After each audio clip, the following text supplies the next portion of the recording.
I thought that in order to be successful in both realms, I would have to be able to give 100% of the time. So I was trying to live the life of a stay-at-home mom while also living the life of a resident. That was Andrea Bouman. In this episode of the 906, Meha interviews her childhood friend Andrea, who is an emergency doctor in the Upper Peninsula of Michigan in the USA. All through her young adult life, Andrea was really sure of two things. One, she really wanted to start a family as she grew older. And two, she wanted to pursue a career that gave her an opportunity to serve her community. And in this episode, she breaks down how she found a way to start that family, all while asking herself the questions and figuring out how, if, and when she was going to do this, and breaks down how every woman or man can pursue their passion, have a career, and also have that family that they desire. While it's not always perfect, and she does feel like she's pouring from an empty cup at times, she's learned over the years to lean on her support system to see her through. Here is Andrea Bouman.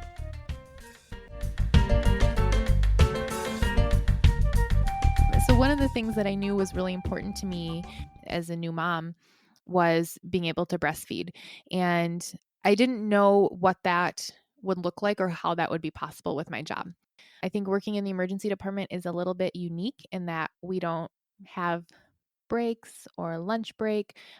Not that you may not, stop and eat between patients, but you really don't have any designated time because there's always patients. And so I think it's a little bit different in that way. And I just didn't know. This was a big question I had about whether it would even be possible to be able to breastfeed and still be able to be present and active at my job and with the realities of it. Logistically, could I even do it? And I will say that the one thing that I will attribute being able to be successful at that too was really the support of my colleagues and my faculty there while I was in training.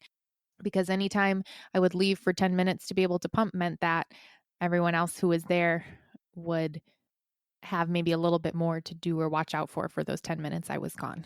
Because the work doesn't pause. The patients are always there. Results are always coming back. Patients always are having something that they need. And logistically, like you pumped in a closet? No, so I was lucky in that we had a lactation room, which I know a lot of people aren't lucky enough to have. We had one actually it was a separate room within the big break room for all of the staff that worked in the emergency department. And so I was able to kind of think ahead of time about roughly what time range would I try to go and try to go sometime within whatever hour time range I would set to myself. And sometimes Before your boobs start hurting. right, I know. And sometimes it would just be nowhere near the time I thought I'd need to go because there might be a critical patient that was there that I would be very intensely busy with for 2 hours, and you can't walk away from that for 10 minutes to go pump. And so I just had to be really flexible on the times. And so sometimes that meant I would pump pretty early into a shift because I had the time to be able to do so. And sometimes I would pump, a little too late in the shift, or else I would have to just be really intentional about saying to myself, okay, I know part of me wants to do XYZ. And once I check those 3 things and those are done, then I can slip away to pump. But more things would always come up. So by the time XYZ were finished, there's 10 more things that need to go. And it's just a never ending list. And so I had to be really intentional and just almost force myself to just pause and set things down and realize that I have other colleagues there, who will take care of the patients those 10 minutes I'm gone. And the world's not going to come crumbling down if I step away for 10 to 15 minutes. And that was really hard to do. Could you explain why it was important to you to be able to breastfeed? Yeah, I think it was important because there's a lot of health and medical benefits that, we learn about in school and people who aren't in healthcare learn about in other ways in the community. And so I knew that was important, but I also thought it would be important for me for bonding reasons. And I think that for me, I already was struggling with this idea of trying to balance being the mother that I wanted to be with work. And so it was really important that I find a way to still do to still breastfeed and not have to sacrifice that for the sake of my career. And it was hard. It wasn't, I had to be so intentional about it every day. And that's not right for every person. That's not, it just for me, that was what was right. And that's what helped me to feel like I was still being able to have that balance at home. And so you just do it. You just find a way to do it.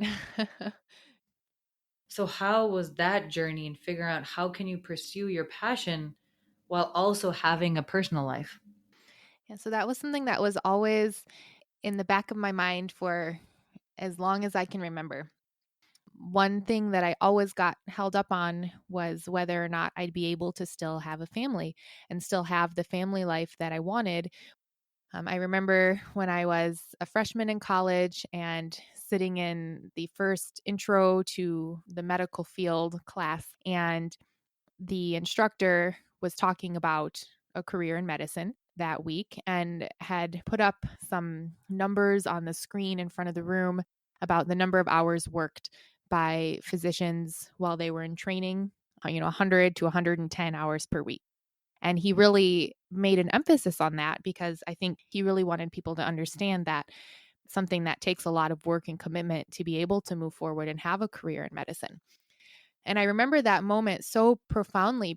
And that's a question that I circled back to more times than I can ever count over the next several years. Am I making the right choice to go into this field, or am I sacrificing another part of my life that's really important to me? And then when I was in residency, I ended up having my daughter, and it was so wonderful. And before she was born, I was always thinking, can I still be a good mom? Can I still be a good doctor? Can I be good at both at the same time? And then I think I just realized you just find a way to do it. Sure, I could always do more work. There's always more committees I could sit on or be involved with. And sure, there's always more that I could do at home. I could go to more mommy and me classes, or there's always more, but I feel like I've been somehow able to find that balance that is comfortable for me. And earlier, when you mentioned that every day you think about the balance, like, okay, you could be doing more at work or you could be doing more at home with mommy and me classes, right? So, have you come to accept that there are those sacrifices? And how have you gotten to that point? I think I'm getting there. At first, I'll be honest, I in my journey to try to find what balance would look like for me, I overdid it. So every time, I mean, almost every day I wasn't working, I was trying to do something with Harper when she was young, first 6 months or so when I had gone back to work. So I might get home from work at 4 in the morning, and I would wake up with her when she woke at 7, and we would go to a mommy and me yoga class. And I would be with her all day, and then I'd go back to work at 3 p.m. and then come back and do something similar again the next day. And I think I overdid it a little because I thought that in order to be successful in both realms, I would have to be able to give 100% of the time. So I was trying to live the life of a stay-at-home mom while also living the life of a resident physician with 60-hour work weeks or 80-hour work weeks. And I got a little exhausted. I was able to sustain it for a little while and then realized at some point that I wasn't doing the right thing in either way. I was able to be both places and give my best at both places, but I was tired and I think I was starting to pour from an empty cup. I didn't have much energy left for myself. And so since then, I've been able to dial it back a little bit. So we're not doing quite as many things like mommy and me yoga or library play dates, or we're not doing that every single time I'm off and every day that I'm home. But we're still doing some. And I still feel like the time that I'm home is still quality time. And I think I've just had to re-establish what I see as being a good mom and realizing that being a good mom is being there and being available. And it doesn't mean going to every little activity all of the time. And that I just need to find the way that that looks for me.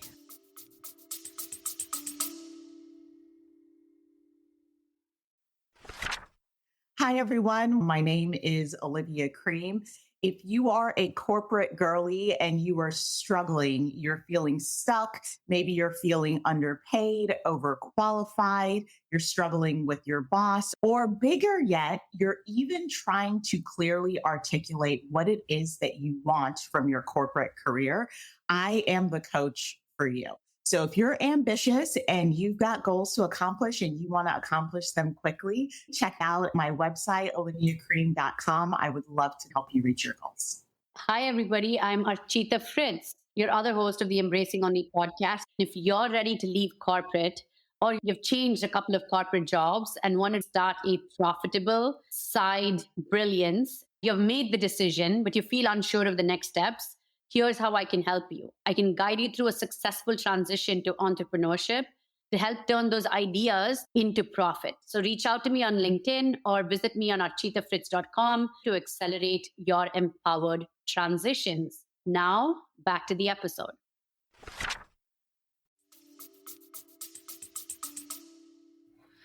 Andrea, how did you survive even like 2 days of that? Like working all night, sleeping for 3 hours, being with your baby all day.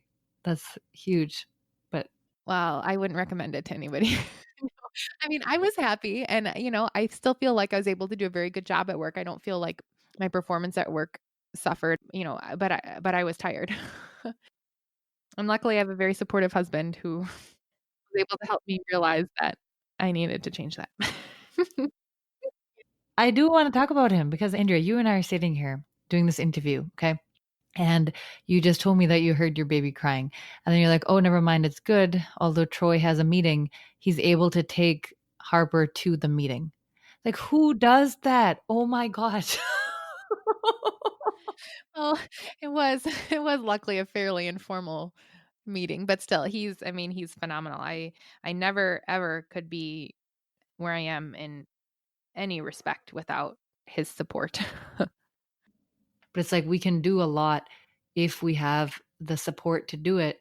And sometimes we're not open about the reality that having an equal partner or sometimes a partner doing even more than you is one of the factors to success. hmm Yeah, well, I think I've been, lucky beyond words in that we were able to sort that out from the start. So Troy and I were engaged by the time that we moved for me to start medical school. And so he's really been along this entire journey from before I was applying and when I was still trying to decide if this was definitely going to be the right path for me.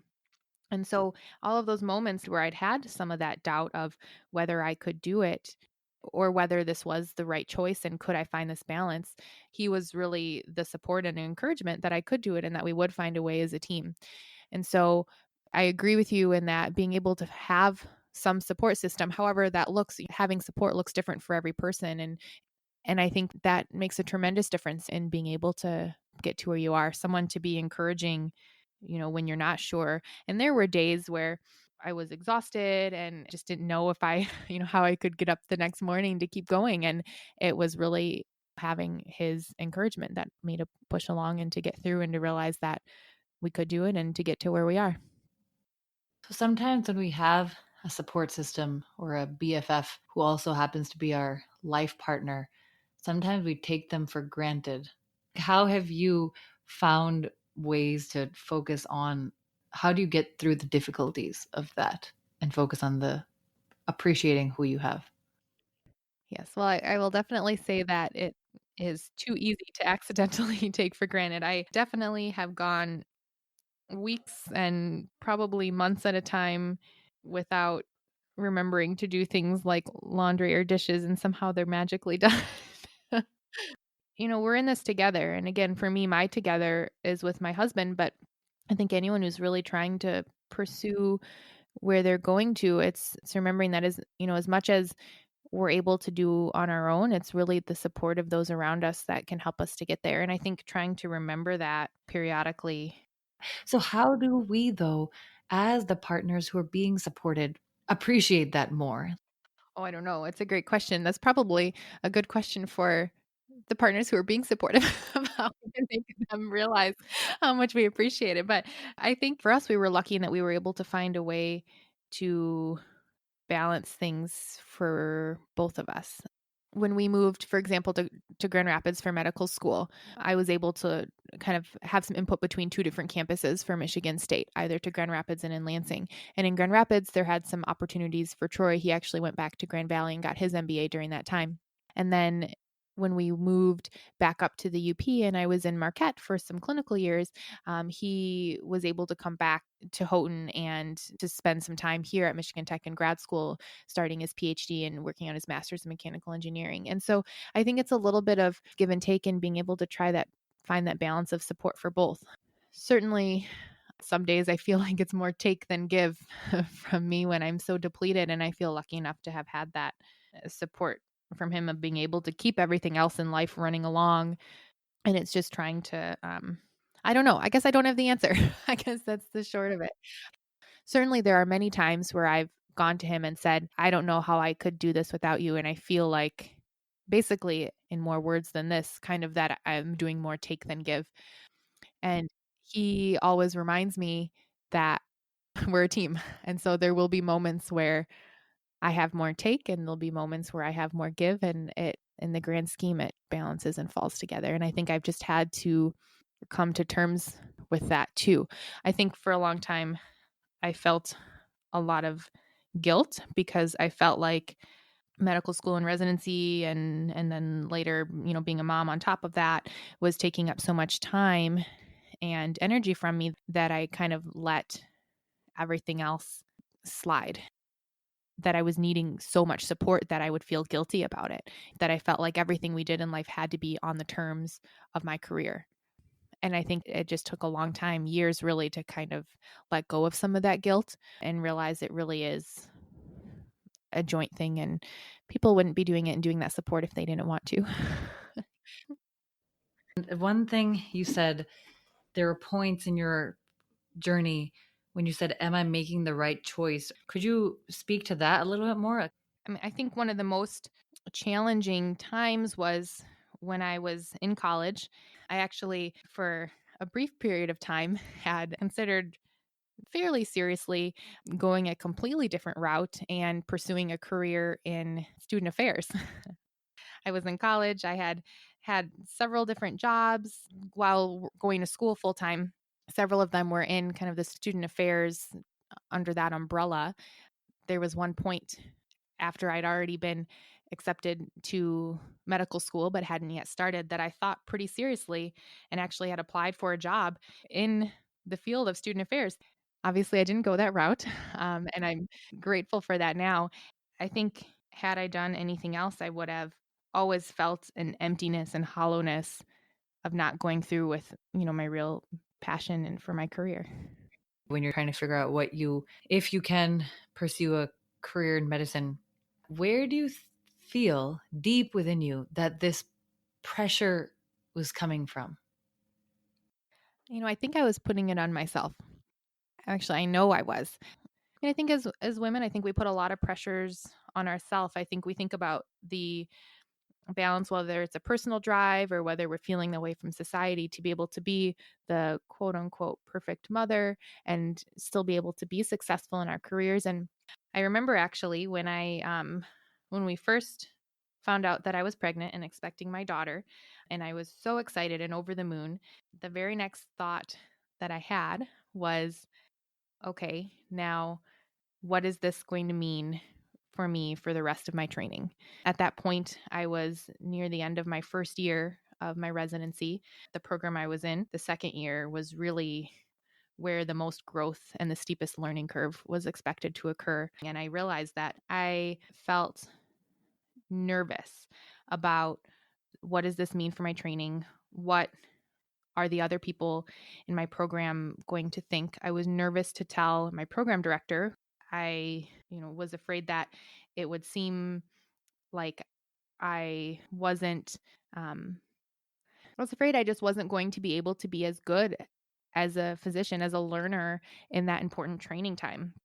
And so I remember feeling so nervous, and I went to my program director's office to tell him pretty early on so that they could help me figure out how to work that and how to work my maternity leave into our shift schedule and what it would mean for my training. And I was really nervous to tell him, and he was a very kind person, but I was afraid that, I don't know, it would be problematic for my residency.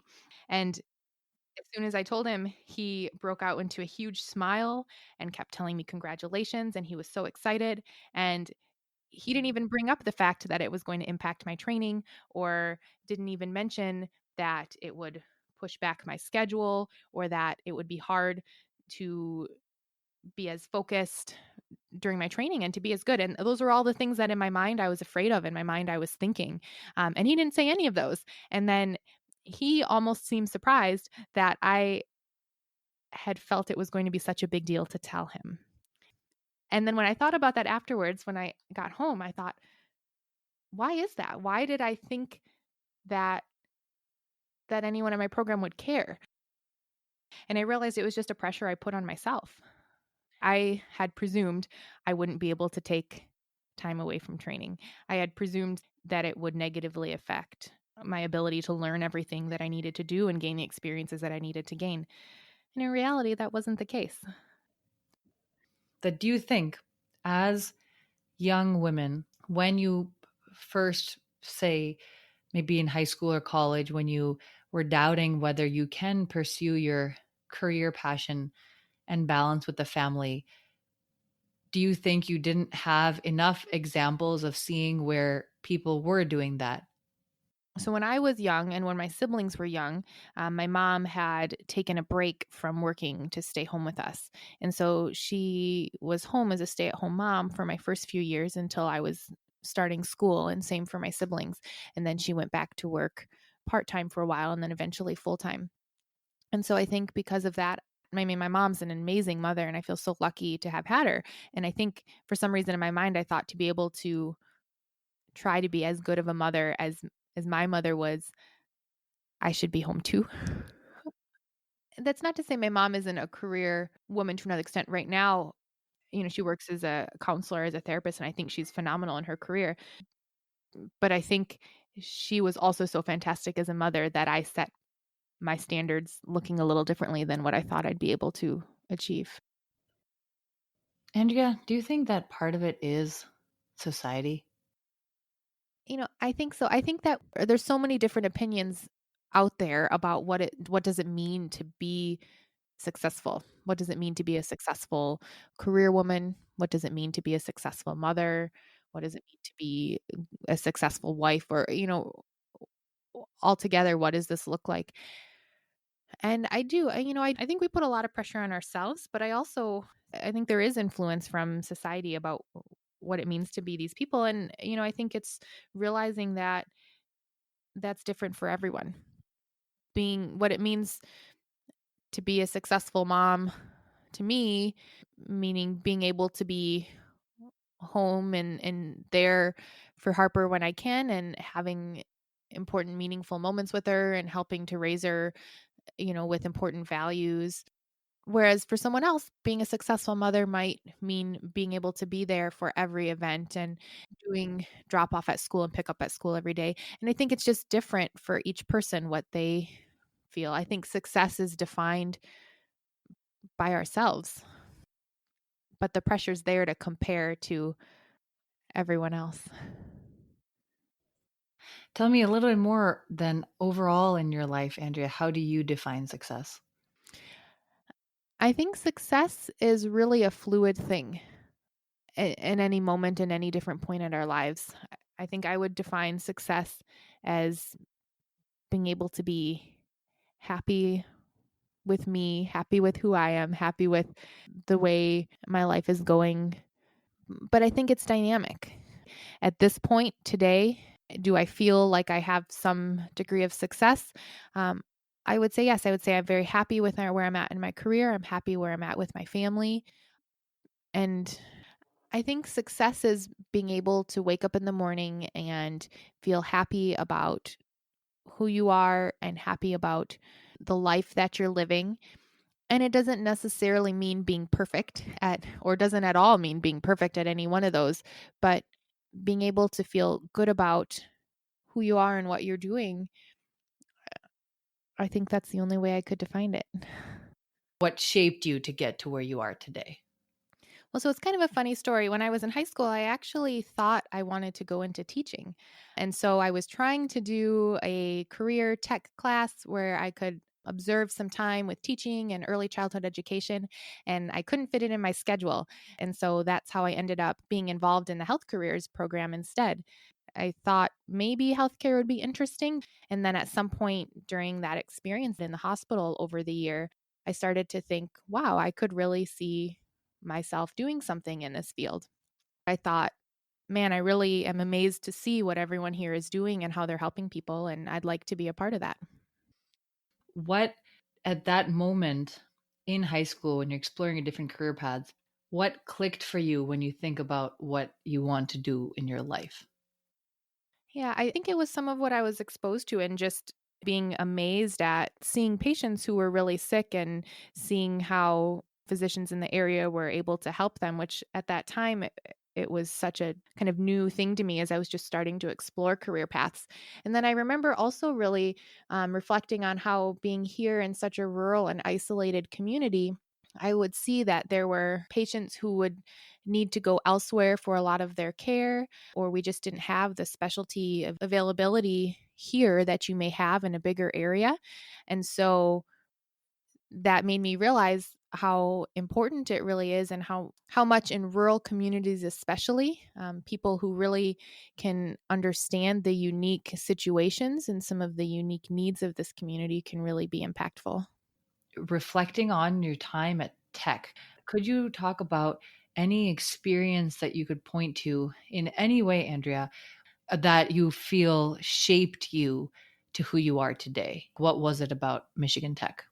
I mean, I think that the people who work in the university really genuinely care about the students. And, even the jobs that you have, I felt like on campus weren't just about having a job to get a task done and make money to pay for your tuition. I felt like a lot of the jobs and the opportunities for students were designed in a way that helped you to develop skills and it really gave you some transferable skills that you could take and apply to a career in anything.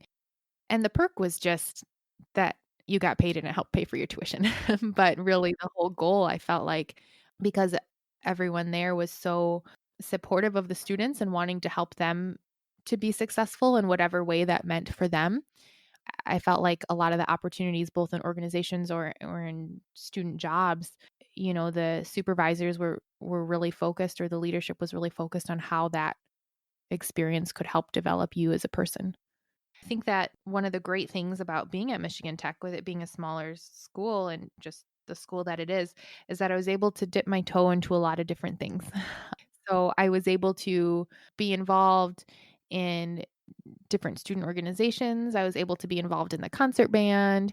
I was I was involved with the cheerleading team. I held several different jobs in both in student life and some mentoring roles as a teaching assistant for anatomy classes and for some kind of skills classes, and it was really combining all of those different opportunities that I had through those experiences and just the skills that you pick up as part of that really helped me to refine what my interests were more broadly. So I knew I was interested in medicine and that's one thing, but kind of the combination of all those different things helped me to develop skills in leadership and organization and public speaking, and you take all of that, and I think it helped me to create my personal identity and what it was that I valued in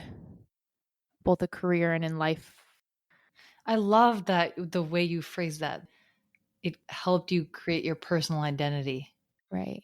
Yeah. Because I don't know, it wasn't just one thing, I think it was just you take little bits away from every little experience and then together it combines to create that identity.